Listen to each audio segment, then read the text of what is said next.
Les photos vous l'ont montré, les fondations sont terminées. Mais les surprises n'ont pas manqué durant ce mois de novembre. Avec frère Philippe et les maçons, nous revenons sur les phases principales de cette étape importante du chantier. Monsieur Jérôme, où est-ce qu'on en est? Est-ce que vous pouvez nous expliquer? On est en train d'ouvrir donc les fouilles pour implanter les bâtiments. Donc là on a des problèmes, c'est qu'on tombe sur de la roche et des poches de sable. Donc quand on tombe sur la roche, donc on ne va pas plus loin pour éviter de descendre trop bas. Et quand on tombe sur le sable, on est obligé de creuser profondément pour retirer tout le sable. Parce qu'on ne peut pas se poser sur le sable, hein. On est obligé d'aller chercher les points durs.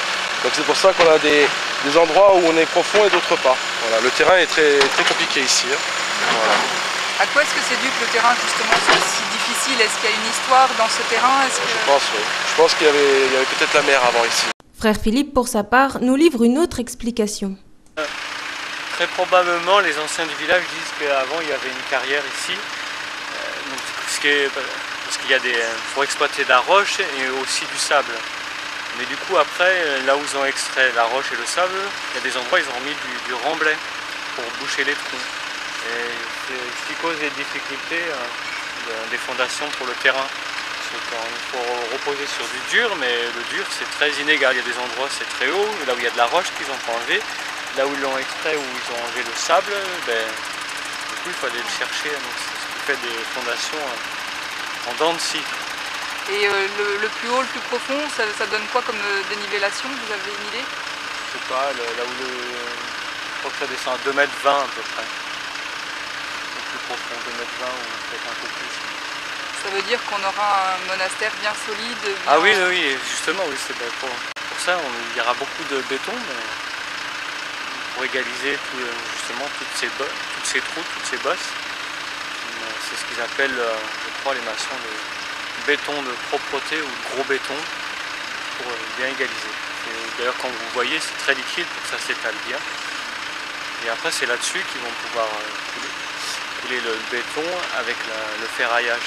Donc là on coule que du gros béton et après dessus on viendra mettre la ferraille et le béton armé. Voilà. Très bien. Et comment est-ce que ça se passe l'arrivée du béton? Est-ce qu'on le fait sur place? Non, on commande le béton à une centrale qui vient et qui le vide directement dans les fouilles. D'accord.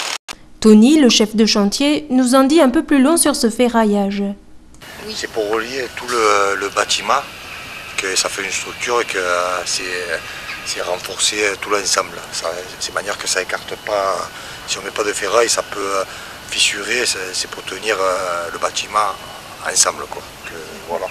Et le gros béton qu'on met là, c'est pour remplir, se mettre de niveau, pour mettre la ferraille, pour pas qu'elle soit en pente. C'est pas très bon de la mettre en pente.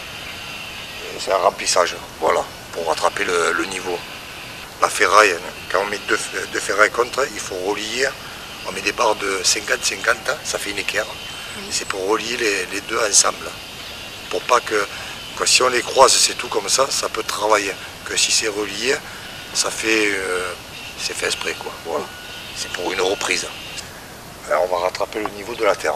Et après on montera l'équerron, la rangée, et après on fera le radier.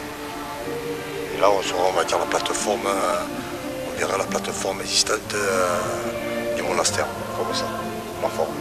Depuis, le géomètre est venu de nouveau pour poser les repères. Tony et son équipe ont donc pu réaliser l'implantation du bâtiment. Les cairons ont été livrés, la pose du premier rang est commencée.